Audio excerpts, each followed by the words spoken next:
पहाड़ों पर पिघल रही बर्फ का असर दिल्ली एनसीआर तक लोगों को महसूस हो रहा है। मौसम विभाग के अनुसार अगले कुछ दिनों तक देश भर के कई राज्यों में घना कोहरा देखने को मिलेगा। यूपी, बिहार, हरियाणा और पंजाब में शीतलहर चलने की चेतावनी जारी की गई है। ऐसे में चलिए देश के जाने माने weather expert doctor SN Pandey ji से जानते हैं कि आने वाले 24 से 48 घंटों में मौसम की क्या स्थिति रहने वाली है। जिस तरह से सशक्त वेस्टर्न डिस्टर्बेंस के कारण और उसके साथ बने supporting system anti cyclone, cyclone और ट्रफ लाइन, इन सब के कारण पूरे हमारे उत्तर भारत के पहाड़ों से लेकर मैदानी भागों में यहाँ तक कि मध्य भारत के मध्य प्रदेश और उत्तर प्रदेश के बुंदेलखंड और उत्तर प्रदेश में अच्छी खासी बारिश की गतिविधियां हुई और इसी के साथ ओलावृष्टि भी हुई।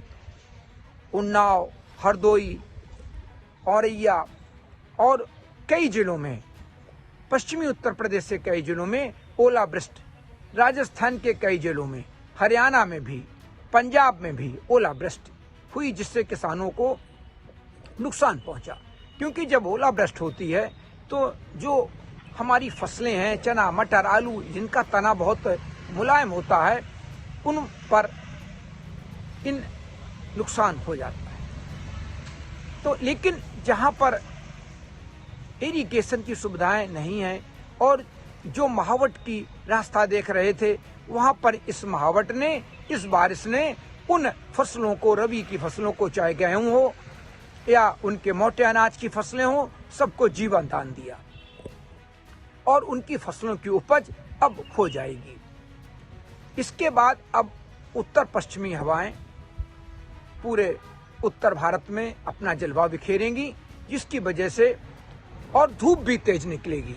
जब ये हवाएं चलती हैं तो इन हवाओं के कारण आसमान साफ हो जाता है। आप पीछे हमारे देख सकते हैं कि बिल्कुल नीला आसमान दिख रहा है और ये नीला आसमान बिल्कुल बादल विहीन है। आपको बता दें कि दिल्ली, नोएडा में अगले 24 घंटों तक मौसम दिन में साफ रहने वाला है। हालांकि सुबह के वक्त घना कोहरा छाया रहेगा। कोहरे की वजह से विजिबिलिटी भी काफी कम हो जाएगी। राजधानी में पहाड़ों से आ रही ठंडी हवाओं का भी असर देखने को मिल रहा है। अगले 24 घंटों तक पहाड़ों पर भारी बर्फबारी और बारिश का अलर्ट जारी है। लगातार बारिश और हिमपात से घाटी समेत मैदानी इलाकों में कोल्ड डे की स्थिति बनी रहेगी। और इसी के साथ एक हमारा सिस्टम है जो मेडागास्कर के पास बना है, जिसकी वजह से अब उत्तर बंगाल की खाड़ी और अरब सागर की हवाएं सब उसी सिस्टम की तरफ जा रही हैं।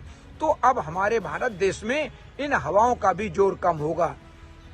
तो अगला अगर कोई पश्चिमी विक्षोभ आता है जो कल परसों आने वाला है, तो उसका असर बहुत कम रहेगा, क्योंकि उसके साथ कोई इंटरकनेक्टिंग सिस्टम नहीं होंगे, जिनकी वजह से उसको ताकत नहीं मिल पाएगी। ये जो सिस्टम था, इसको कई दोनों किनारों से, अरब सागर, बंगाल की खाड़ी से भी ताकत मिली और एक ट्रफ लाइन भी बनी थी। तो इन सारी चीजों की वजह से सभी जगह बारिश हुई, ओलावृष्टि हुई और तेज हवाएं चली।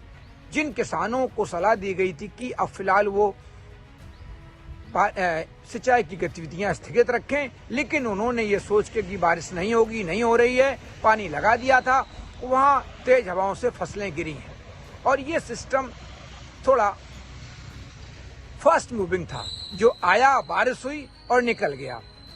तो अभी अगले 24 घंटे में अब उत्तर भारत में फिलहाल कोई मौसमी सिस्टम नहीं है। WD कल शाम के बाद आएगा।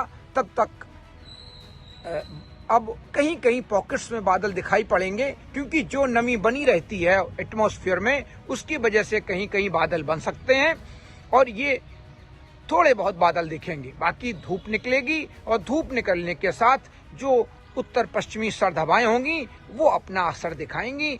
अगर आसमान साफ रहता है तो तापमान, रात के तापमान भी गिर सकते हैं और दिन में भी आप जब छाया में खड़े होंगे तो आपको ठंडक महसूस होगी, लेकिन धूप में खड़े होंगे तो आपको गर्मी महसूस होगी।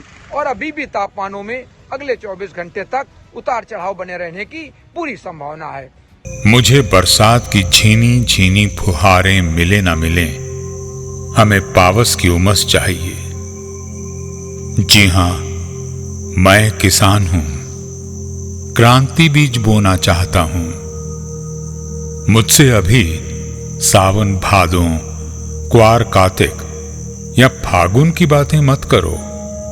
मैं आषाढ़ की पहली बारिश में भीगकर ठहरी हवा में उमस से आकुल व्याकुल होना चाहता हूं।